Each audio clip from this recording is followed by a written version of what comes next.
You're listening to Crossword, where cultural clues lead to the truth of the word. And my name is Michelle McAloon, your host. One of the great advantages of having a nonfiction book podcast is the different ideas that you get to run into, especially with theology, faith, society, science, you name it, history. It is all out there. And you also get to engage with new ideas. And my podcast today with James Arbib is exactly that. It is a podcast about change and the options we have to navigate change. If you like listening to my podcast, please like and subscribe. And I've got a new YouTube channel. I am just experimenting with it, and it is called Crossword Author Interviews. Real original. Anyway, check it out. Thanks. Happy to listening. Hello, listeners. We have a very interesting conversation today, and I think this conversation is very important at this point in time because it is about change. It's about technological change, energy change, and as we live in a world, we are going through some tremendous sea changes. I would like to welcome James Arbib. He is a chairman of a UK-based family investment office with diversified portfolios all across assets. He's the founder of Telus Matter, and you may know him as the co-founder of a very unusual organization called Rethink X. And Rethink X, James, is about looking into the future and our possibilities of what change is going to be in the future. Is that correct, James? That is, yeah. I mean, I'm sure we're going to talk about it a little bit more in the conversation, but that's a good explanation, yes. Okay. And he has written a book. It's called Stellar, A World Beyond Limits and How to Get There. And he's actually a co-author with Tony Seba. And Tony Seba is also part of the Rethink X team. Is that correct? That's exactly right, yes. Let's talk about this. And, as we look across the political, the social landscape today, one of the things that I think is happening is the institutions that we built on analog technology no longer support our digital technology. And we're seeing these institutions crumble. We have gone through this experience before as Europe became literate from the Gutenberg press, and it, blew apart the Catholic Church, who was the power holder in the Middle Ages. But you start from a very interesting point. You put America and Samaria in a single paragraph. So let's start there. I mean, really the book Stellar came about because my co-author Tony Seba and I have been exploring in our work at Rethink X really kind of what's at the root of society, right? What causes our society to be the way it is today? I'm a historian by background, and when I, at least academically, and when we look back at, the history of civilization to really the first great civilization, at least that we have records of, because clearly, Sumer was where writing was invented. So, history gets pretty sketchy beyond that point. But 5,000 years ago was the first great empire. And Uruk was a city of maybe 80,000 people or so. I mean, extraordinarily advanced for the time, 1,000 years before the Egyptian Empire. But when you look at Sumerian society, or you look at any great civilization since, it's basically the same as our societies today, right? So we have central government, right? We have hierarchies. We have markets and trade. We have money and debt. We have private ownership of property. We have the nuclear family. And so in its essence, at the root, our societies are structured the same. And the reason that that's the case, for at least in our analysis, is because we're essentially in the same paradigm of production today as we were back then. So if you think of the background, why are our societies structured this way? Why do these things keep winning out time and time again? Why do we see these elements of society coming back time and time again? Why don't other forms of organizing ourselves win out and work? Well, it's because they confer an advantage, right, within the context in which we're in. So maybe I should say something a little bit about that context, because I think it's really important to kind of understanding where we are today. So go back in human history. There was a huge change with the Neolithic Revolution, right? When we moved from hunting and gathering, to farming and settlements, we settled down. And we fundamentally changed the way we provided for ourselves. So for tens of thousands of years before that point, humanity had essentially the same capabilities. Right? We had these incredible brains. We were these incredible problem solvers. But because of the kind of climatic variability that we experienced, because we're in this period where essentially knowledge was getting obsoleted, we'd work out how to solve problems, and then things would change, and there wasn't this kind of cumulative effect of knowledge that we see. But with the kind of stable climate that came with the Holocene and the ability to kind of settle down, and this new, I guess, model of production, essentially farming and settlements, knowledge became cumulative, right? And so the knowledge we developed kind of began to mount up. So we began to develop tools in which to farm better, to provide for ourselves. And what we'd inadvertently done was created this new production paradigm, essentially, where we were providing for our needs, meeting our needs by harnessing external inputs, right? And those external inputs to an economist would be called land, labor, and capital. If you're a physicist, you'd call it matter, energy, and information. But it's really people and planet, right? They're the inputs into our system. We need labor from people. We need resources and energy from the planet. And those things are external, right? We have to go and get them. And they're what we call excludable, right? So either I have them or you have them. And so when you're in that world, in the very early days of kind of civilization, saw communities begin to grow, right? They could, the amount of people the earth could support had kind of risen, right? Farming allowed us to support more people. So these populations began to grow, and they began to come into conflict for each other, right? To get control of the land, to get control of the kinds of inputs they needed into that system. And so we're in a world essentially defined by competition, right? By competitive advantage. And so you needed to grow or you got outgrown, right? You needed to exploit or you got exploited. And so there was this sort of almost this arms race that developed where we had to grow our technological capabilities, our scale, our reach, our military capacity and capabilities and so on. Or else someone else outgrew us and we became a kind of input into their system. In that world, that's the sort of evolutionary context in which human civilization has emerged. Can I ask you a question here at this point? What about the human being? Humans, they're composed of body and soul, correct? That's right. Have humans evolved? Because if you go back and you read the history, you see that the same problems they encountered are really not that much different from what we're encountering today. And I know you would probably say that's because of an extractive and how we're extract production. Could it also be on more of a, I want to say, a soulful, spiritual, cellular level of how we interact with things like power, with how we interact with, greed, how we interact with envy, with selfishness, with violence? We haven't changed that much. And if we changed some of these, what you call excludables, would that change us?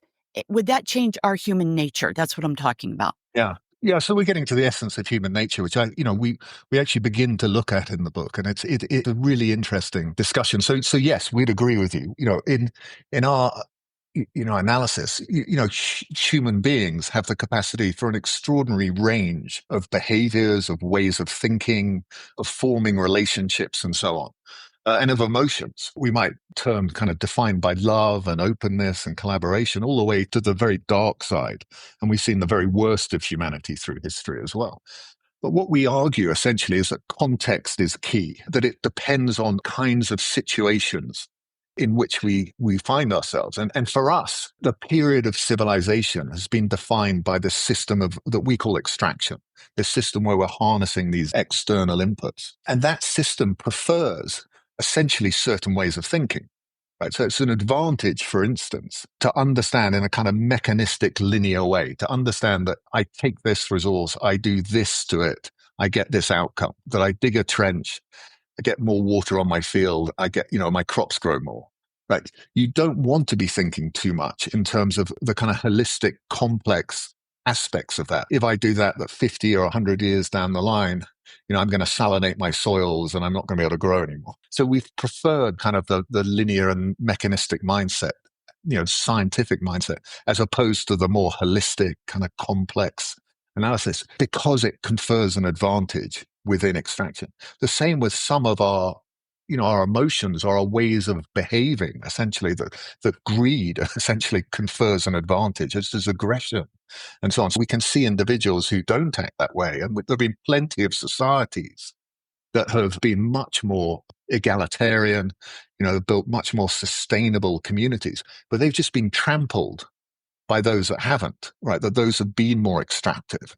And I think it's that, it's the context that's key. We make the argument in the book that the problems we face, and as you just mentioned, that every civilization through history's faced, of environmental degradation, of inequality and the coercion of human labor, of conflict, these things are hardwired into an extractive system, right? They're features, not bugs of that system. And by that, I mean, the exploitation of people gives you cheap labor. And that's why we've seen slavery in every great civilization through history. But the exploitation of the planet gives you cheap resources. You actually get an advantage within an extractive system, in the same way you get an advantage from some certain types of behavior and certain types of, certain ways of organizing society. And that's really the argument we're making, is that it's the extractive context, the extractive production system, that's really at the root of society. And out of that root comes the way we organize society, the way we ourselves are as humans, and the type of problems that we face. And so, yeah, I would absolutely agree with you. You're right. Your book does go into this. But if we were put in a different context, and you're going to talk about the stellar, you think our relationship with greed, with envy, with power, I mean, power is absolutely poisonous to a human being. We cannot get enough of it. We seek it our whole lives. I mean, you're talking the Tower of Babel in Samaria, where the actual incident or something came up that expressed the human being's longing for power. And that our human nature in itself would change in a different context. Help me through that one. Yeah, so we see human nature as a spectrum, right? I mean, sure, we have some underlying kind of biological drivers, imperatives, right? The need to survive, the need to reproduce, right? The background. We have this kind of hardware, the human body and so on, that we occupy. Beyond that, we're capable of a huge spectrum, right? Of behaviors, of emotions, of ways of thinking and so on. So, greed is not necessarily inherent in humanity. But it's something that in certain contexts, I guess confers some kind of advantage, right? Extraction is really about the reliance on external factors. And that's not just, the physical inputs into the system, land, labor, capital, but it's also our sort of measures of success, right? In terms of our status or our wealth, or, the relationships that we have, the people we know, the possessions that we have. In an extractive world, that's kind of how we've always defined success and so on. But it's not necessarily inherent in us, right? There wasn't an advantage to those things. For instance, in hunter-gathering populations, there was no kind of real wealth in those, much more egalitarian societies, because you just couldn't carry, many possessions with you as you moved around. Much more collaborative structures and actually, almost sort of anti-power mechanisms within many of those societies to stop individuals amassing too much power. In a previous era, how humanity is sort of manifested in a different way. For us, there's nothing inherent necessarily about that, but it's just that within the context that we find ourselves, these are the sorts of behaviors and emotions that tend to be preferred, essentially. It's very much a kind of evolutionary context that we're talking about here. Were you able to look at any instances in human history where human beings gathered together and were of outside of an extractive community, outside of where they were able to cooperate and do all of these things. I'm just kind of thinking about the history of humanity. So, Yeah. have there been incidents where human beings, when everything was equal, they acted better? Unfortunately, all of recorded history is within this extractive kind of paradigm, right? So we have to infer previously. And certainly in hunter-gatherer populations, we've seen that. But that's only one alternative, right? So I don't want to read, what we know about Right. hunter-gatherers. But, we see it in individuals, certainly. And we've seen it in most of the religions where there's this sort of concept of retreat, right, which is literally stepping outside, retreating essentially from extraction, right, where we're able to kind of think more holistically, maybe to occupy a sort of almost a higher level of consciousness, a conscious awareness of being maybe in that sort of more altruistic space. And we see it within individuals. But the problem is within extraction, it doesn't spread, right, because it doesn't confer an advantage. And that's kind of the point. I mean, in some ways, evolution is really the mechanism is kind of variation and selection, right? Still, you can try different things and do different things, and it might narrowly confer an advantage at a kind of individual level. But at a population level, it just hasn't spread because within extraction, it hasn't conferred an advantage. And it's always been those more aggressive, kind of greedier perspectives that have won out, and we see reflected in our culture and so on. So we're at a point in our technology where, between artificial intelligence, digital, you're going to talk about a stellar economy based Yeah. on the technology that we have now and based on future technologies that we can develop. I really believe in the human being. We are innovative. We are creative, innovative. We are adaptable. And we have seen these things time and time again, history and history. We still make the same mistakes, but humanity has some really good features about us because we Yeah, are creative. absolutely. Tell us a little bit what you think about what you call a stellar A stellar production world, yes. world, right? So we think what's coming is a fundamentally different paradigm. And let me just explain that for a moment. And let me explain what we mean by technology, actually, first of all, because Yeah, disruptive technology too. But absolutely, that absolutely. that's a word that I keep hearing and hearing and hearing and hearing now, but I'm not really sure I completely understand what that is. So I kind of think maybe my listeners might not understand that too. Okay. For us, technology, essentially, knowledge applied for useful purpose. So whether that's a hand axe or a plow or it's a computer, you're right. It's human creativity that imagines these things and essentially applies that knowledge to matter, energy, and information, land, labor, capital, to produce the things that we need. Technology is really just knowledge applied. And what we think is coming is a fundamentally different paradigm that we call a kind of a stellar world, right? And I'll explain that very quickly. So stellar technology, right, is technology where no further inputs are required once the technology reaches a certain critical point. So let me explain it with reference to a solar panel, for instance. Okay, so a solar panel takes an enormous amount of intelligence, human labor, energy, resources, materials to make. But once you've made it, it just radiates energy, just produces energy, probably for 50 plus years, right? Once it's built, it doesn't require further inputs to function. It's very different to other ways of producing power, for instance, that require a constant flow of inputs. If you think also of, say, artificial intelligence, right? Artificial intelligence requires a huge amount of data. It requires a huge amount of energy, a huge amount of materials to build these data centers and so on and so forth. Right. But at a certain point in time, right, artificial intelligence will become self-improving. Right? Essentially, the intelligence will become embodied within the technology. So it will become self-improving. At that point in time, it's essentially an ignition point. It requires nothing else from us, right? And that intelligence, that artificial intelligence, allied with robotics, gives us what we call artificial labor, or essentially stellar labor.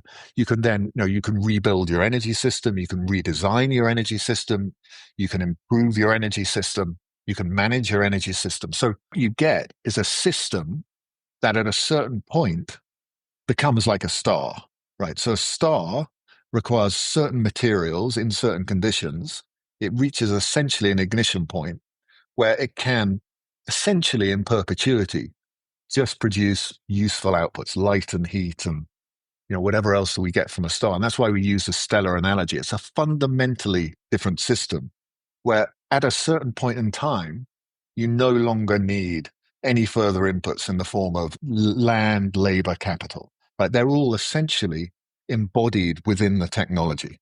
So that's a stellar technology. And that's a fundamentally different system to the system we have today. Is that clear? Yes, Really absolutely. Right. Absolutely. So, okay. So if you have stellar technologies and you have, at the core of this stellar world, you have energy and you have what we call artificial labor or stellar labor, right? Then you essentially have everything else, right? You have your healthcare system, you have food and agriculture, you essentially can produce what you need without anything further coming from people or planet. You don't need labor as an input into the system. You don't need any further materials. So if you think that we build, say, a robotic workforce, and artificial intelligence to essentially do the kinds of jobs that we do today, to replace us, you'd need to build a huge robotic workforce essentially, but it will do it. It's disruptive because it can do it.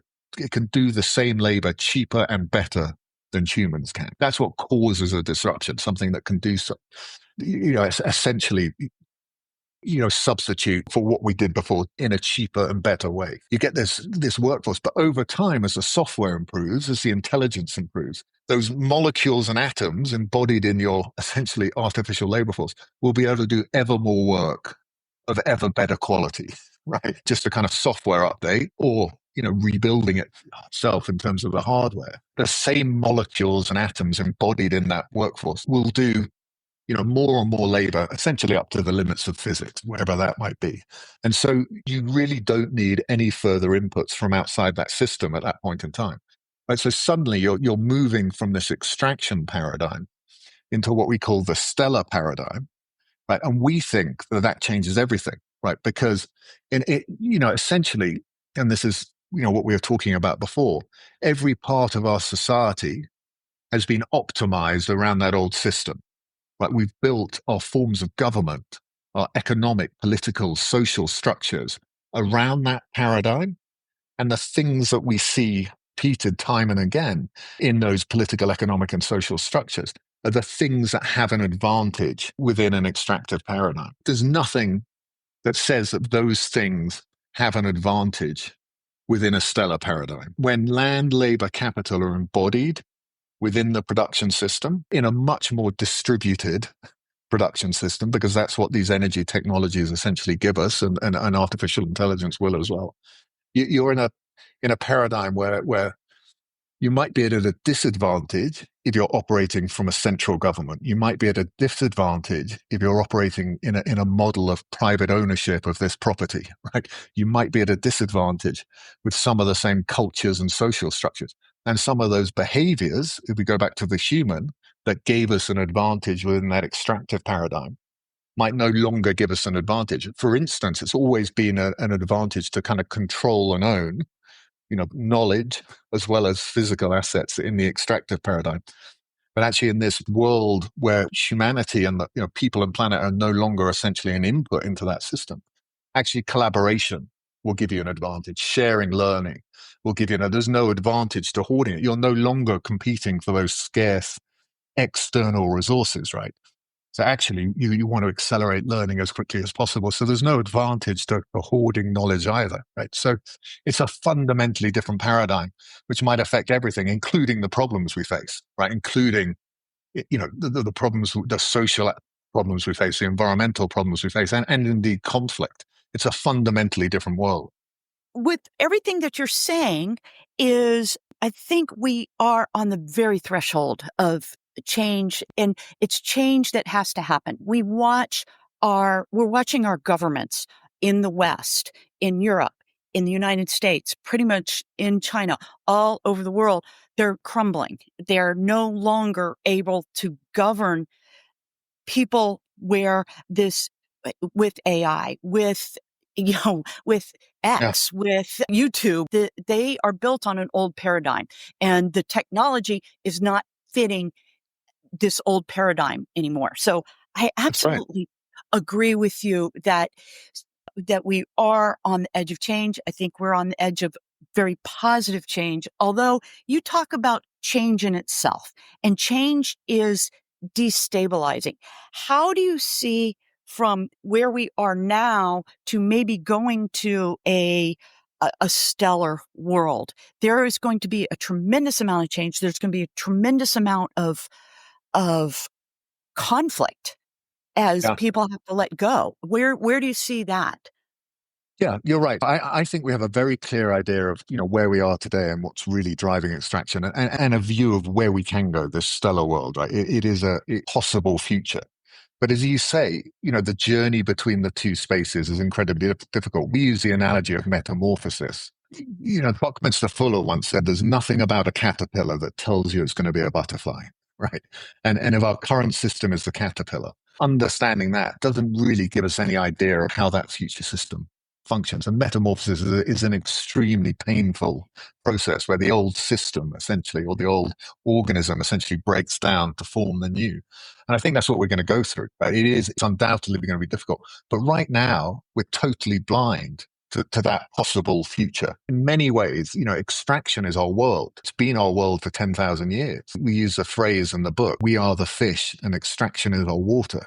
We're kind of unaware that we're actually in extraction. It's just the way the world is. We can't even really see that world. So what we're seeing today, if we just go back to that for a second, is, within that box of extraction, really the argument we're seeing in America and elsewhere around the world is patch those systems up and try and make them a bit less bad, which is kind of what's, the argument on the liberal side of the debate.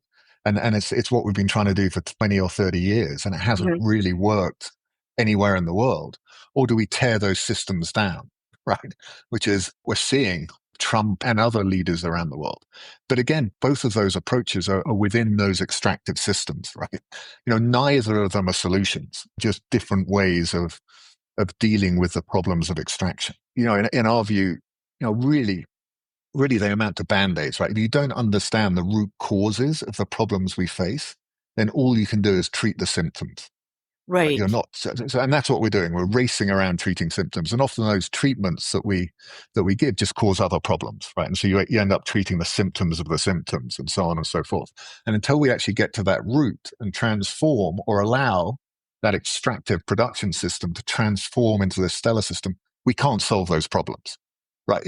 Extraction. It holds the seed of its own destruction. It's inherently unsustainable.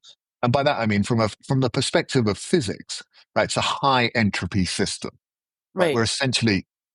We're essentially taking our inputs from people and planet, right, to create order within human civilization.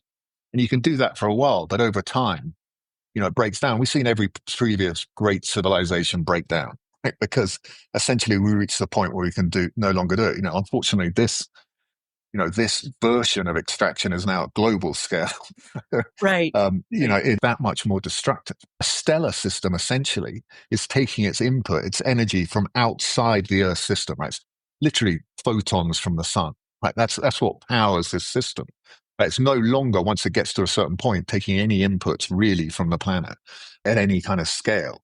And so, what you get is a system that is essentially, at least at the Earth system level, it can be essentially negative entropy, right? It can be restorative, because we get this superabundance of energy and of labor, as we talked about earlier, and we can use that to kind of almost repair the damage of extraction. It could be the most extraordinary kind of civilization we've ever seen, right? But ultimately, only a stellar system is truly sustainable. Only a stellar system can endure in any kind of seriously long time scale. So unless we make that transition, we're just doomed to this cycle of civilization of kind of growth and collapse and growth and collapse Collapse. that we've seen time and time again. And so I'm not sure that answered your question No, wholly, it but does. That answers the question. But you know what, right now, and I think you just hit the nail on the head. It was putting band-aids on a system that was broken, or it's tearing everything down. We need leaders right now that can lead us through change, that yeah, can be change agents and guide people through the change because people are not leaderless. They have to have leadership and they have to have strong leadership. Has Rethink X thought anything about how to build new leaders going into, because that is really a vital tool, that we're clearly missing at this point, and you can see it Yeah, across everywhere now. yeah, But we need leaders who can think differently and lead people towards yeah, this goal. yeah. Well, we need what we call stellar humans, right?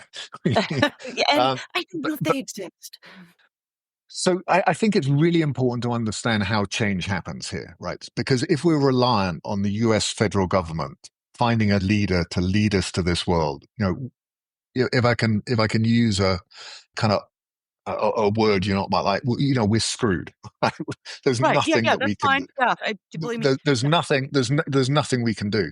But fortunately, change tends to happen from the edge, from the bottom. So it's very hard for a system that's kind of incumbent, that's doing well in today's world, to change. Right? There's too much incumbent interest. The mindset's too difficult to shift. The incentives, the interests in the old system are too strong for something fundamentally different to break through. And that's what we're seeing with, for instance, this new energy system, right? It's really hard in Europe or the US, for this new clean energy system to break through, because what we're trying to do is shoehorn these new technologies into the old business model infrastructure. And actually, what we're seeing is higher energy costs, right? Even though these technologies are getting cheaper by the day, right? It's not translating because they don't fit with that old centralized structure, right? Right. But if you built an energy system in a different way, right, you can kind of supersize the generating capacity. I don't want to go too far into the detail of this, but you built it in a different way. And we've written extensively about this. What you get when you build it outside of our current energy system, you do it at a city level or you do it locally, you'll take advantage of those declining costs. Right. And you'll build a system that functions entirely different, right? Is the butterfly to the caterpillar of today's energy system, but also has far lower cost than our current energy system. So just outcompetes it, right? And so it can happen at city level because you have a system that is lower cost and far more competitive than that old centralized system, right? Investment, you know, entrepreneurs, business flood into that region. And those people who are still building this kind of horrible hybrid system that we're generally building in the West just get left behind and essentially have to adapt to keep up. So, really, if we want change to happen, what we need to concentrate on is supporting and enabling a handful of these regions and cities or places around the world to build, first of all, the energy system, but also AI within the right kind of structures that essentially just outcompete that old extractive centralized world. And so basically change is like a kind of boulder tumbling down a hill. Right? You need to give it a push. You need a handful of these places to do it right. And then the rest of the world kind of has to follow because they can't compete if they're trapped in the old system.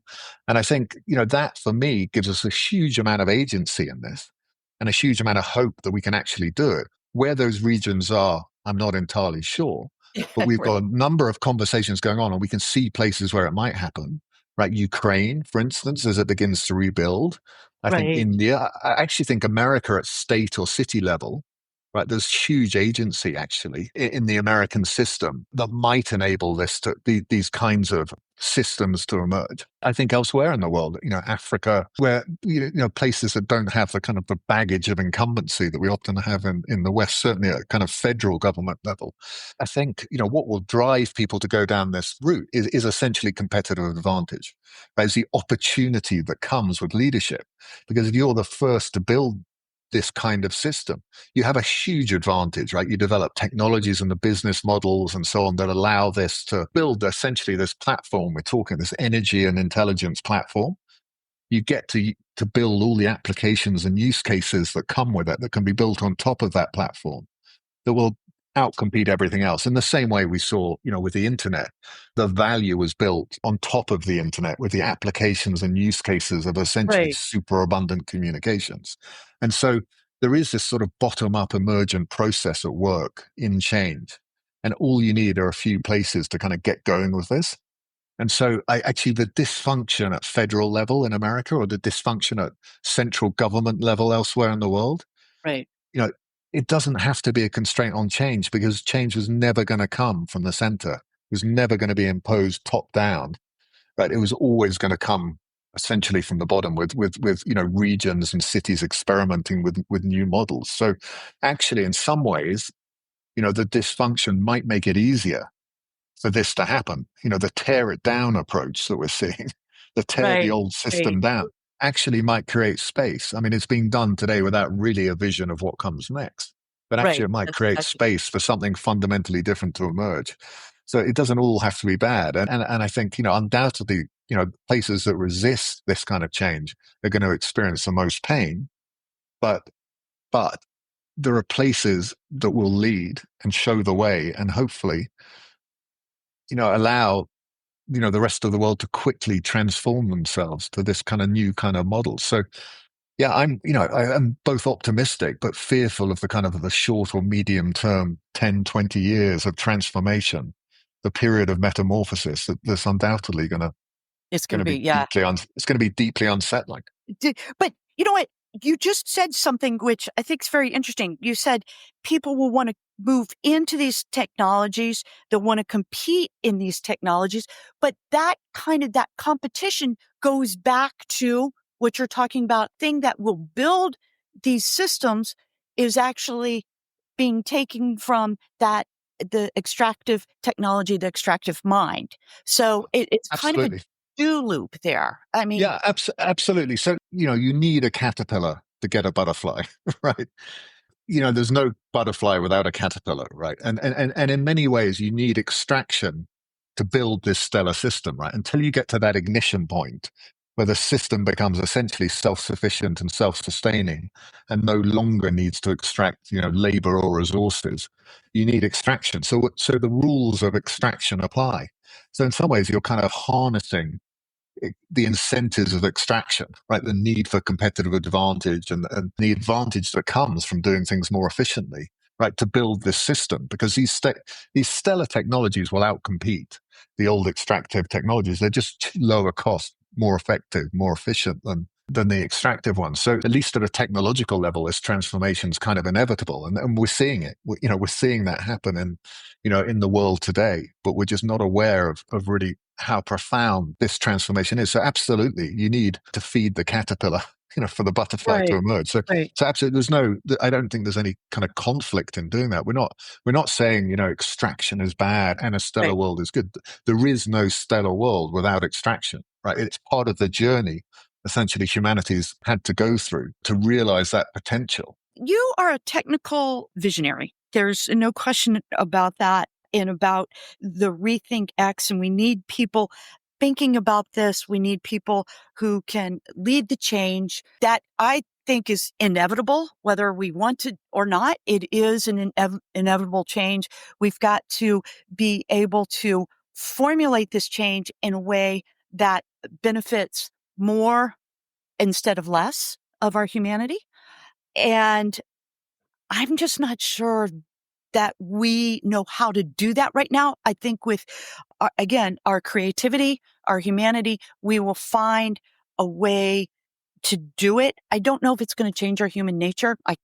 I'm not sure I can sign up on that one, but I do think you've got a great vision for and we need more people like you to sit down to think of the technology we have and where we can go and how, and actually start trying to how to map out a plan to get there. Yeah, yeah. Well, thank you. Just very quickly, we see the transformation almost at three levels. The technological transformation from extractive technology to stellar technology, and that's happening anyway. That we're seeing artificial intelligence, robotics. Right. It will Neural out. It network. will out. Yeah. Yeah, it will outcompete human labor. We're seeing all these stellar energy technologies outcompete the old extractive ones and so on. So we will see those technologies win out because they just have a competitive advantage, right? They're just better and cheaper. The question is then, the second level of transformation is of the systems, the political, economic, and social structures we've built around those extractive technologies, right? And there's a real question as to whether those transform, right? Because if we continue to kind of shoehorn these stellar technologies into those old models, right, we're going to be in a sort of a kind of dystopia, what we call in the book a chimera, right? Just a horrible hybrid of two things where, as you say, humanity doesn't get the benefit that could come with these technologies, that essentially they get captured. I mean, you might end up in a world where essentially Silicon Valley or a handful of people in Silicon Valley essentially own the world's labor force, right?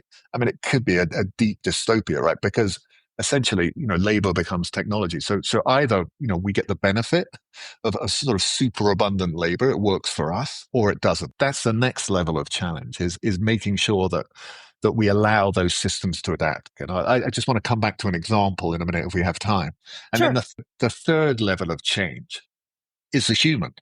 We make the argument we think of as human nature as merely human nature within the context of extraction. Right, that within the spectrum of what's possible for humans, extraction tilts us towards the kind of darker side of our world. The stellar world emerges, right? The types of attributes and traits, behaviors, emotions, relationships that confer advantage change, right? That we're not tilted necessarily. It's not that we automatically transform, right? But it becomes possible for us to transform in a way that extraction, well, we free ourselves from the way that extraction kind of tilts us towards the darker side. So I just imagine for a second, okay, and we'll talk about energy only. You have three towns, side by side, right? Somewhere in America, let's say, or somewhere in Africa. It doesn't matter where it is. Right, you have one city, and we'll just deal with energy for a moment. One city that's doing what we're doing now, right? And we're keeping our old kind of extractive model. We've got these new technologies coming in, but it's just this horrible hybrid system, right? And we've got this kind of very expensive energy system because we're needing all kinds of pudgy fixes to deal with the problems that come when you add a lot of solar and wind to a centralized system. Then you've got a second town, right, that builds the kind of energy system that we write about at Rethink X, right? It supersizes the generating capacity. So you don't need a huge amount of storage. So you get this super abundant energy, right? You're basically sizing the system for the darkest day of winter. Right, so even in the winter, obviously you get solar energy. You're just massively overbuilding, and you can do this cheaply because you're on this incredible cost curve for these technologies. They're getting cheaper and cheaper and cheaper. And so you have a much lower cost system, right? But it's still privately owned, right? So it's essentially once you built it, it's zero marginal cost.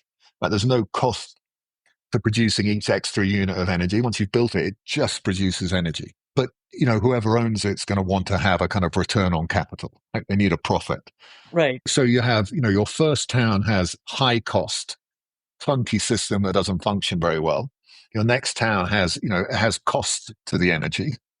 And then you have a third town, right? And in that third town, and I won't go into the details of how this might happen, but just assume for a moment or imagine for a moment that this energy system just gets built, right? You have a clean energy system, solar, wind, and batteries are the heart of it, right?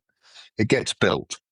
Once it's built, there's no marginal cost. And if it's not owned in the old ownership models, let's just say that everyone in that town or city has a right to the output of the system, right? There's some new ownership model. Somehow it's been paid for. And the people in that region, in the same way we have a right to stand in the sun, right? They have a right to the output of that system. So not only is it zero marginal cost, but it's zero cost, right? There's just no cost to that energy. It just produces. You've got three different systems. Within the world we inhabit today, that third system will outcompete the other ones. It just will. Competitive advantage drives success in the world. Technologies get adopted because they have competitive advantage over alternatives. I mean, sure, there's some incumbency issues and resistance to change and all this kind of thing. But within the world we occupy today, that third town will outcompete and the others will be forced to adapt or adopt their models. And the reason we think we can get to this stellar world and we can adapt at that second level of change, the human systems essentially, or the political, economic, and social structures, is because these new ways of doing things will confer an advantage, right? And others will be forced to adapt. And ultimately, that's what drives change. I don't know if that helped or hindered your understanding of what I'm talking about, but No, it does. No, it does. And being a visionary is taking what is possible and making it real, correct? And making it real in a new and creative way, in a way that's not harmful, because there have also been other visionaries like Karl Marx and a whole loads of people have been visionaries and have not made it to the benefit of humankind or humanity. So that's right. I think your vision, if you're keeping your vision on the betterment of humanity as a collective, is probably a really good thing. And I hope there's more people like you. I hope we can get some leaders that are like you, that can lead us through this change. You're willing to think about it. And I think that's where we need to be right now. Yeah. And Michelle, we don't have the answers here, right? We just don't know. But I think, That's the best thing you could say. You know that? In yeah, it, the, and I would love for a political leader to stand up and say, you know what? I don't know. We don't know. Let's figure this out together. I don't know the answer. Let's use our technology. Let's use our best human beings to figure out our smartest human beings, our neural networks, our artificial intelligence, to figure out the solution to the problem. And no one is saying that right now. yeah. And the fact that you said, I don't know the answer, speaks highly about you.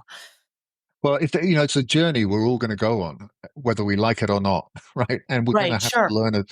And at the outset of that journey, we're not going to have the full roadmap, right? We're going to have to learn as we go along. And I think that's really important because, often when things get unstable and unsettled, right, we want to cling on to some kind of stability and we kind of look backwards and hold on tightly. And I think, that's not going to stand us in good stead. Somehow we've got to learn how to lean into change and welcome it and realize that we have to set out on this journey come what may. And we've got to learn as we go along. That for many people is terrifying, but for others, it's hugely liberating. This is where leadership can really play a huge part in helping people navigate these changes, so it's not fearful, so it is positive and possible.